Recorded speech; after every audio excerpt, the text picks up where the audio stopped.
Welcome to The Explainer. Today we're going to look past all the shiny packaging on our food to see what's really happening inside our bodies. Because, what we're putting on our plates is having this hidden and honestly pretty devastating impact, all the way down to a microscopic level. So let's just start with this number, 1 in 4. Globally, poor diets are responsible for 1 out of every 4 adult deaths. I mean, think about that. That's more than a lot of other risk factors combined. It's this quiet epidemic, and it's playing out on dinner tables all over the world. So the big question is, how did we even get here? In an age where there's so much food around, why is it making so many of us sick? Well, the answer really lies in this global phenomenon that we call the Western diet.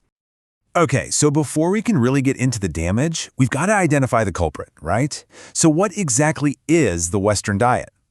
The key word here really is pattern. This isn't about one single food. It's a whole style of eating. It's a diet that's packed with calories, but surprisingly low in all the stuff our bodies actually need to function. The vitamins, the minerals, the fiber. It's a diet that's all about convenience, when you think about it, often at the expense of our health. And here are its classic fingerprints. It's loaded with added sugars, way too much salt, and those unhealthy fats. It's really heavy on red and processed meats, and at the same time, seriously lacking in fruits, veggies, and whole grains. You combine all that with these supersized portions we see everywhere, and you've got yourself a perfect storm. But the real story? Well, that begins once this food gets inside our system. All right, now we're going to zoom in, way in, past the stomach, past the intestines, to see what this diet is actually doing to our biology on a microscopic level. Because this is where the crisis really unfolds. So our first stop on this little internal tour is the circulatory system. Think of it like this vast network of arteries. They're the highways for our blood, oxygen, and all our nutrients. And when these highways get blocked, well, the entire system is in big trouble. This process has a name, atherosclerosis. So imagine a healthy artery is like a perfectly clean, open pipe. But a diet that's high in saturated and trans fats, that lets this fatty gunk, this plaque, start building up on the artery walls. Over time, that plaque gets hard and it narrows the whole passage for blood. This silent, gradual blockage is exactly what leads to a higher risk of heart attack and stroke. But our arteries aren't the only ones under attack here. Next up, we're headed to the gut. It's home to trillions of microorganisms that make up our gut microbiome. Now, a healthy gut is this diverse, thriving ecosystem full of good bacteria that keep our intestinal walls strong. But the Western diet, since it's so low in fiber, basically starves these good guys. This lets the harmful bacteria take over, an imbalance we call dysbiosis. The end result can be what people call a leaky gut, which triggers this state of constant, low-grade inflammation all over your body. And believe it or not, the damage goes even deeper than our organs. We're now looking inside almost every single cell in our bodies at these tiny engines called mitochondria. They're our cellular power plants.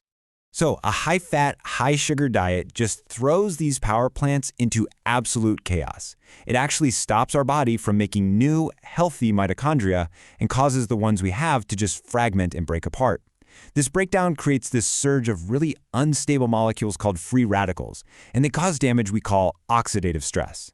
Long story short, our cellular engines become super inefficient and start to break down the cell itself.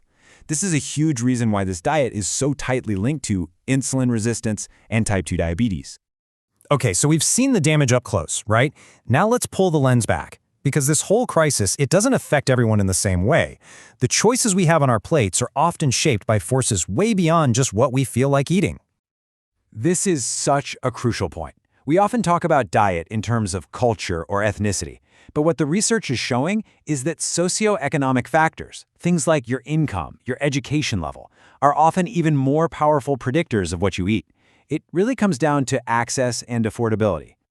And it's this whole complex web of factors.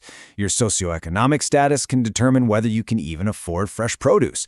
Your environment, your zip code, dictates whether there's a grocery store with healthy options anywhere near you.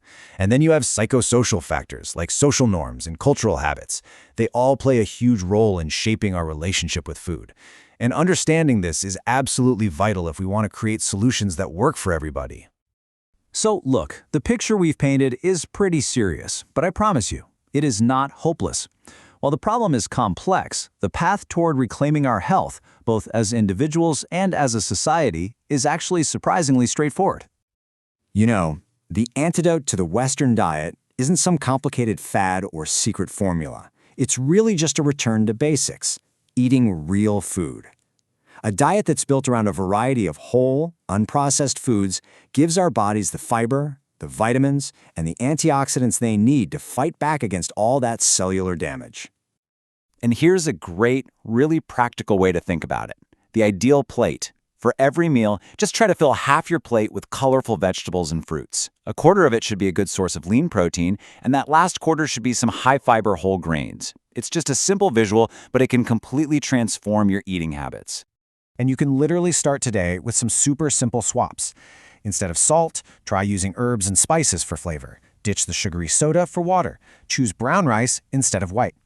And really, the more colors you can get on your plate from different fruits and veggies, the wider the range of protective nutrients you're going to get. These small, individual choices, they really do add up to profound change.